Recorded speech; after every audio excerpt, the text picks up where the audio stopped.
marami po yung mga bagay na dumarating na kasiyahan sa buhay po natin. Katulad po sa araw na ito.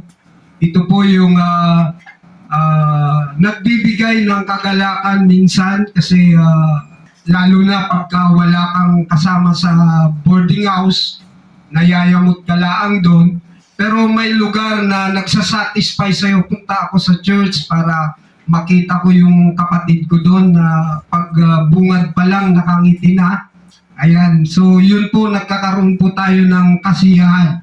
So dito si Nicodemus, si Jesus Christ ang nagsatisfy sa kanyang puso. Bakit natin masasabi? Dahil titingnan mo natin, pamalalaman po natin mamaya kung bakit. So ang una nating punto para madali, Nicodemus achievement as a Jew. Yung kanyang na-achieve bilang Jew, Alam po natin sa verse 1, ang sabi po ng Bible dito, there was a man of the Pharisees named Nicodemus, a ruler of a Jew. Ibig sabihin siya po ay ruler at talagang kinikilala ho siya sa lugar po nila, tinitingalang tao at isa po siya sa ruler, nagpapatakbo ng ruling the Council of Israel. Talagang ang kanyang posisyon. Napakataas ang taong ito, ibig sabihin nasa top rank po siya as a Jew. At bilang posisyon niya, siya po ay talagang kinikilala ng tao at talagang siya po ay talagang nandun po ang kanyang kapangyarihan. Dahil siya po ay ruler. Member of Sanhedrin na kung saan sila po yung nag-rule ng council po doon po sa Israel. So sa posisyon, wala kang masabi. Kung i-compare po natin yung sitwasyon po natin, mali ito tayo sa pamumuhay ni Nicodemo at that time. Kinilala ho siya. So yung pangalawa, yung kanyang possession. As a ruler of a Jew, talagang mayayaman po ang mga taong ito.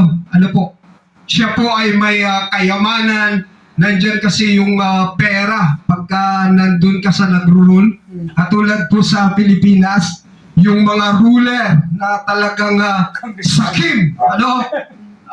Mula sa iski pa lang natututo ng mangulimbat ng pera. Natututo po ako nung iski chairman ako, Sino nagturo sa akin? Barangay Captain, ganito yung gawin mo para mailabas yun. Kasi ang 10% ng ira ng SK ay sa SK po yan. Yung budget sa barangay, 10% pupunta yan sa SK. So tuturuan ka, pagka ang mga leader corrupt, ay mayayaman talaga yan. Ang bilis ng pag hindi naman lahat, yung mga iba, na talagang gahaman sa salapi, gahaman sa pera, ginagawa ho nila iyan para lang maiangat ang kanilang pamumuhay. So yan po yung possession, material na bagay, wala kang masabi kay Nicodemus. Mayaman, pero parang may kulang, At sa kanyang practices, kung sa kanilang panahon, siya po ay religious group. Siya po yung leader. Kung sa practices talagang mabuti itong si Nicodemus. At ang kanila pong practice at that time, 3 beses po sila manalangin sa isang araw. Wow, grabe Talagang religious po siya. Yan yung practice ni Nicodemus. Pero in spite sa 3 yan, yung possession, yung position niya, yung possession niya, mga material, nandyan na sa kanya lahat. Yung practice niya, kung religyoso tayo, mas religyoso siya. Pero something na may kulang pa rin. Amen. Kaya dito makikita ho natin yung pangalawa, Nicodemus acknowledgement of Jesus. Yung una kasi, parang may kulang. Hindi pa rin siya masaya at that time. Kasi ang tao, hanggat hindi yan nasasatisfies, maghahanap at maghahanap po yan. Katulad po natin dito, pagka may pribilehiyo na mas maganda yung trabaho natin, mas malaki yung sahod, lilipat tayo, di po ba? Yan po yung tinatawag na satisfaction. Gusto natin yung magkaroon po tayo ng sapat para mapag-aral natin yung mga anak natin, mga mahal natin sa buhay. Ano po? Yan po yung pangalawa, yung acknowledgement of Jesus. In-acknowledgement po niya, in spite na napakataas na tao, in spite na mayaman siya, wala na siyang hanapin pa eh. Nag-rule siya at talagang kinakatakutan siya, pero may kulang, sabi ni Nicodemus. Kaya ano po ang nangyari sa verse number 2? The same came to Jesus by night. Pumunta siya kay Kristo. Yan po yung ginawa ni Nicodemus, in-acknowledge niya ang ating Panginoong Jesus at pumunta siya ng gabi. Gabi pa talaga, no? Kasi siya po ay leader at dahil gusto niya masikreto, kasi leader ka tapos pupunta ka doon, parang at that time kasi maraming kontra ng mga Pharisees sa Panginoong Jesus. At hindi niya tiningnan yon, in spite na nasa teacher din siya, nagtuturo din siya, pero nakakita siya ng mas maganda na turo. Ano po? So yung pangalawa, in-acknowledge niya ang ating pong Panginoong Jesus dahil una siya po ay good teacher. Maganda yung turo ng ating Panginoong Jesus. Nung siya po ay nagmi-ministry, talagang direct to the point po siya. Nagsasalita, katulad po ng ating pastor, walang paligoy-ligoy. Ano po? Na pagka tayo ay nagkakasala at talagang nakakagawa ng mga pagkakamali, ang salita ng Diyos talaga nagdadirect mula pa noon hanggang ngayon. Kaya wag ho tayong manibago, ano po. Kaya pag maganda nga ho yun kasi dinadirect tayo na tayo nagkamali, ibig sabihin nun, mahal ka ng leader na yan. Pag ikaw pinapabayaan sa ginagawa mo, hindi yan nagre-review, katulad ng ibang mga preacher, sabi niya, mga kapatid, maglingkod tayo. Sabi niya. Pero pagka ang pastor nagre-review sa kasalanan, galit sa kasalanan, ayaw niya na mapariwara yung buhay natin, napakaganda po. Kasi mayroon po tayong lingkod na ganyan. He is a good teacher. Nirecognize ni Nicodemus ang turo ng ating Panginoong Jesus. Ano po? Ang sabi niya, the same came Jesus by night and said unto him, Rabbi, we know that a teacher came from God. Nirecognize niya talaga, nakita niya, nakakaiba ang turo ng ating Panginoong Jesus. Sila din po nagtuturo, pero may kakaiba. Yun po yung mga nakita natin na dati iba po yung pinupuntahan ko na simbahan. Pero nung nakakita po ako ng maganda, mas maganda, pinakamagandang turo, lumipat po ako. Katulad po ni Nicodemus. Nung nakita niya ang turo, kasi nirecognize niya na maganda ang turo ng Panginoon, at talagang ito po ay maraming ginawa at that time na ministry ng Panginoon. At wala kang makikita na maipupukol. Kaya mahirap din, ano po, sometimes mga manampalataya ay talagang binabasa yung mga buhay ng mga preacher. Ano po. Kaya minsan kami po, mga preacher, dapat ipanalangin po ninyo, ano po, ipag-pray ninyo po kami. Kasi pagka nakita po yung kamalian ho natin, ito po yung nagiging hadlang, dahilan para hindi na po sila magpatuloy na maglingkod. Kaya ang kailangan ho natin, magpanalanginan sa Panginoon. He is a good teacher. Ang ating Panginoong Isus, wala ho tayong masabi sa kanyang ministry at that time. Ang ginawa niya, during nang siya po ay nag-ministry, talagang nagturo ho siya, nagpagaling, napakadaming ginawa na ministeryo ang ating Panginoon So yun ho sana ang dapat natin sundan. Ano po? So he's a good teacher and a godly teacher. Ano po? Na siya po ay talagang binigyan siya ng karapatan o siya ay a godly teacher mula sa Diyos, nang galing sa Diyos, sapagkat sabi ni Nicodemus, hindi mo yan magagawa kasi napakadaming himala ang ginawa ng Panginoon at that time. Yung mga tubig, ginawa niyang alak, napaka-imposible, no? So, dakila talaga ang Panginoon. Kaya kung ating pong titingnan sa pamumuhay po natin, bilang isang manampalataya, mula noon hanggang ngayon, ay patuloy pa rin na nagtuturo ang ating Panginoon. Amen. Kaya habang tayo nabubuhay, kailangan natin mag-aral. At higit sa lahat, magpaturo tayo. Kasi makikita natin dito yung humbleness ni Nicodemus. In spite na leader siya, tinitingala siya ng tao, mayaman siya, at religious group siya, pero nandun pa rin yung humility niya nung lumapit siya sa Panginoong Hesus. Kasi kulang eh. Hindi pa rin sapat yung mga bagay na yon. Kaya napakaliwanag sa Bible na ang mga bagay na ito yung hindi makapagliligtas sa tao. Yung karangyaan sa buhay, kung ano posisyon mayroon tayo, yung maganda yung trabaho natin dito. Yes, maganda kasi nakakapag-invest tayo.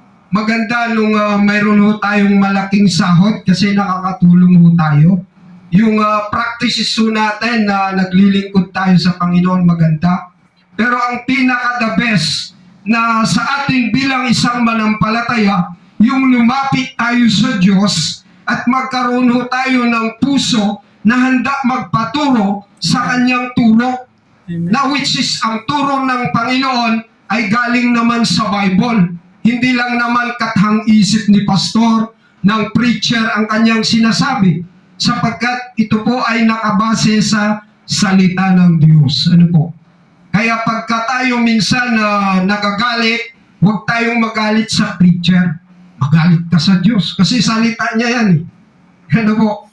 Pwede ba ang tao magalit sa Diyos? O, nakakatakot yan. Ano po? Kaya tayo pong mga manampalataya, kailangan po natin yung humbleness. In spite na maganda yung trabaho natin, in spite na yung posisyon natin sa mundong ito, manager ka, o kaya may sarili kang business, pagdating sa turo ng Panginoon, kailangan magpaturo tayo at kailangan yung humbleness, magpakababa tayo. Ano po? Yan yung maganda na ugali ng isang manampalataya katulad ni Nicodemus na talagang inacknowledge niya ang Panginoon, ang kanyang turo sapagkat kakaiba ano po ang turo ng Panginoon. Kasi paano natin masabi na kakaiba? Kasi sa verse number 4, ang sabi niya dito, Jesus, sa verse number 3, Jesus answered and said unto them, Verily, verily, I say unto thee, except a man be born again, he cannot see the kingdom of God. Parang tumalon dito, no po? Parang wala namang tanong si Nicodemus patungkol sa born again na yan. Pero bakit sinasabi ng Panginoon na except a man be born again, he shall not see the kingdom of God. Parang tumalon ang Panginoong Hesus, no? So, ang nakita ni Nicodemo dito, parang nabasa yung nasa utak ko, no? Na in spite na siya po ay may magandang possession, may position siya, may practices siya, pero parang kulang na kailangan niya yung kaharian ng langit, kingdom of heaven. So, yun po na makikita natin na ang Panginoong Hesus kakaiba, He's a good teacher na talagang nababasa niya yung laman ng isip. Amen. Nababasa niya yung laman ng puso. Kaya huwag mag-ingat ho tayo bilang isang manampalataya. Akala natin may naitatago tayo sa harapan ng Panginoon, pero wala pala tayong maitago. Even the very hair of all, yung hair, sabi ng Bible, are all numbers. Maging ang buhok mo, bilang yan ng Panginoon. Kaya sometimes, nagtatago tayo sa Panginoon ng mga bagay na hindi karapat-dapat, pero nakikita yan ng Panginoon. Kaya nagtaka si Nicodemo kung bakit niya nalaman yung purpose niya, kung bakit siya napapunta doon. Ano po? Dahil alam na mismo ng Panginoong Hesus kung ano ang nais ni Nicodemo sa kanyang buhay, yung purpose niya. So alam ng Panginoon yung purpose po natin, why we came here. Kailangan natin yung fellowship, kailangan natin yung samahan, kailangan natin manalangin sa Panginoon. You know why? Kasi hindi sapat kung ano mayroon tayo sa ating pamumuhay. Amen. Kailangan natin ang Panginoong Hesus. Kaya kung mayroon ho tayong mga bagay na sa mundo na ito na mayroon ho tayo, huwag ho natin ipagkait yan sa Panginoon. So, He is a good teacher. Siya po yung magandang lapitan na teacher. Kaya pagka may mga anak po kayo, may mga bata na sumusunod sa inyo, dapat ipaturo nyo yan sa mga teacher na nagtuturo katulad ng Panginoong Hesus.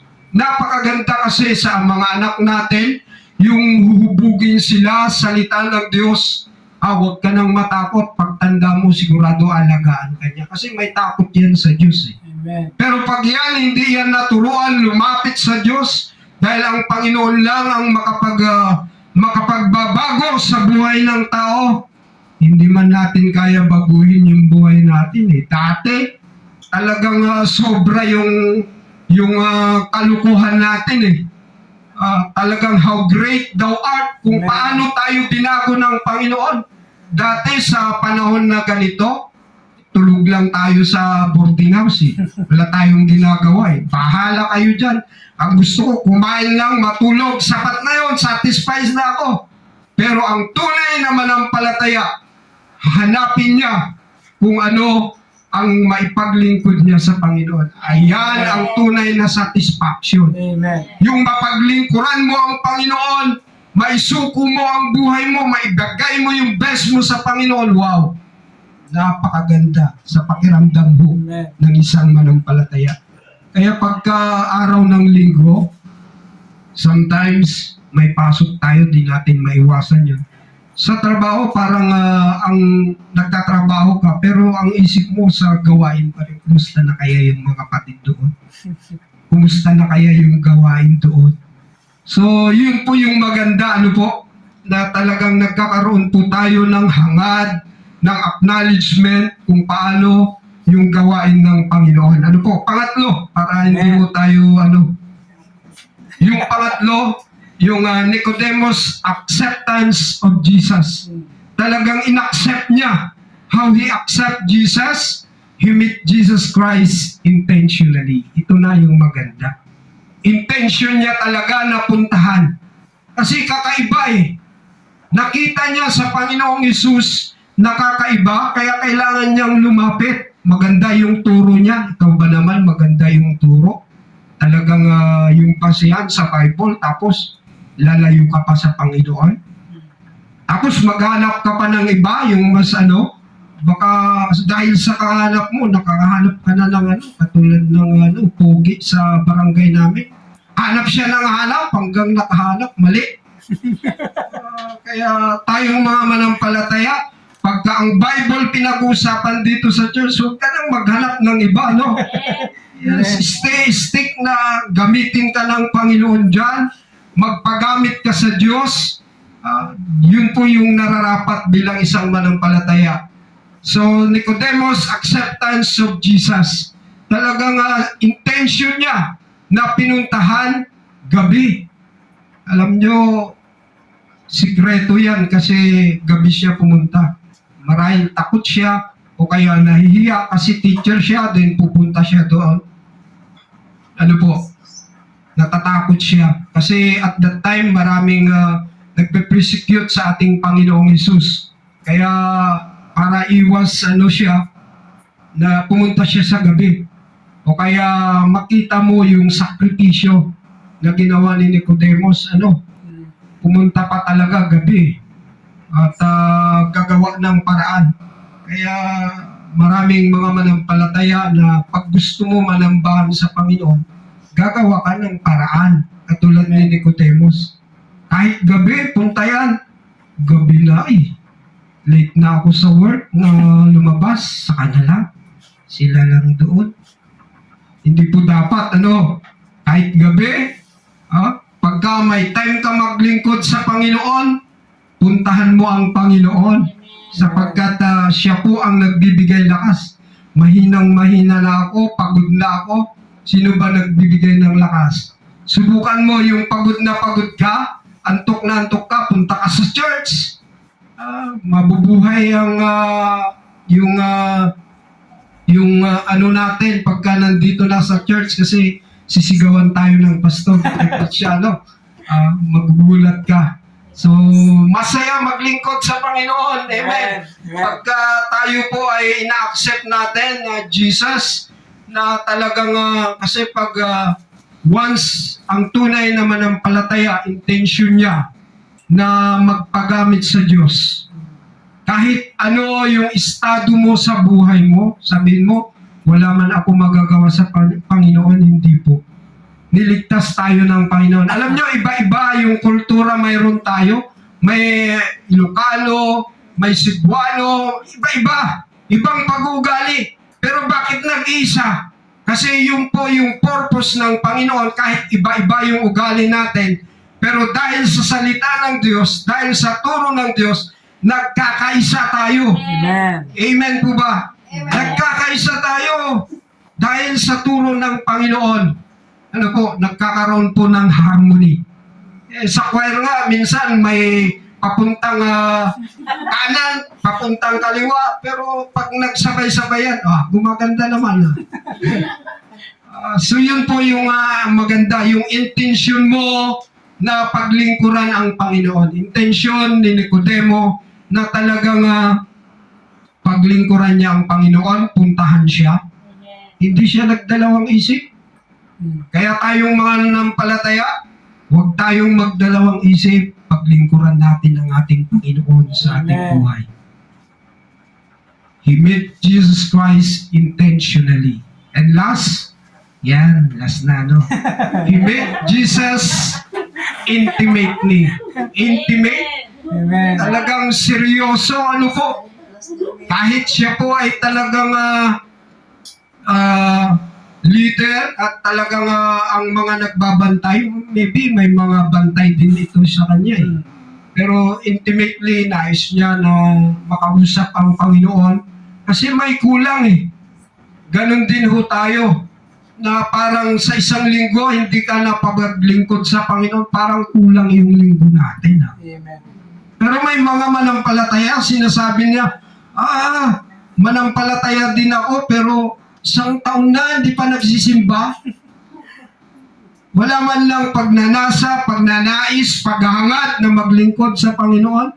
Then sasabihin mo, Kristiyano din ako. Parang nakakahiya na sabihin, po. So, kailangan sa atin, katulad ni Nicodemo, na talagang intention niya, talagang intimately, na talagang lumapit siya sa Diyos. Kapatid, sa buhay ho natin, huwag na po tayong magpaligoy-ligoy sa panahon natin ngayon. Kailangan po ng Panginoong Hesus. Sabi nga ng Bible, the harvests are truly plenteous, but the laborers are few. Kakonti. Minsan yung few na yan, hindi pa nagkakasundo. Minsan, nag-aaway-aaway pa. Wala silang magaway. Kaya pagka ang yung mga manggagawa mo sa bukid, nag-away-away na yan, ay wala nang magagawa sa bukid. Kasi nag-aaway na ganito yung gawin natin. Yung isa naman, ganito, mas mabilis. Hindi na alam yung susundan. Anong dapat sundan? Yung salita ng Diyos. Amen. Kung nais natin mag-prosper ang gawain natin sa Panginoon, magkaisa tayo at sundin natin yung salita ng Diyos. Amen. Napakaganda kasi may leader tayo na binigay ng Panginoon, which is yung puso niya talaga ay nais magpagamit. Kaya mapalad ho tayo sapagkat may lugar tayo pinupuntahan na nalulungkot ka sa bahay mo, lalo na nung wala si Mrs. Talagang nalulungkot ako kasi wala akong partner. Pero nung dumating siya, ay talagang tuwang-tuwa na ako eh. Ganon din po sana tayong mga manampalataya. Pagka hindi mo dapat kasama ang Panginoon, malulungkot ka. Kailangan na magiging masaya ka kasi may partner ka, may tumutulong sa'yo, may nag-encourage sa'yo, may nagbibigay sa'yo ng kalakasan, kung ano po yung gagawin natin, which is the Lord Jesus Christ. Kaya ang magsasatisfy sa buhay ng isang manampalataya, walang iba kundi ang Panginoong Jesucristo. At yan po ang nais natin gawin sa buhay mo natin. Tayo tumayo, tayo manalangin. Ama namin banal, Diyos na dakila, maraming salamat po Panginoon sapagkat may mga tao po na amin pong nakikita sa Biblia na kung saan Panginoon dapat po namin tularan katulad po ni Nicodemus, Panginoon. Tulungan mo ang bawat isa na maggamit po sa gawain mo at magiging pagpapala po kami. Bless mo ang fellowship na ito. Salamat sa mga kapatiran nandito nagsakripisyo upang kami sama-sama maging masaya at patuloy na madatnan na naglilingkod sa iyo at nagmamahal sa iyo, Panginoon. Ito po sa amot dalangin sa pangalan ni Jesus. Amen.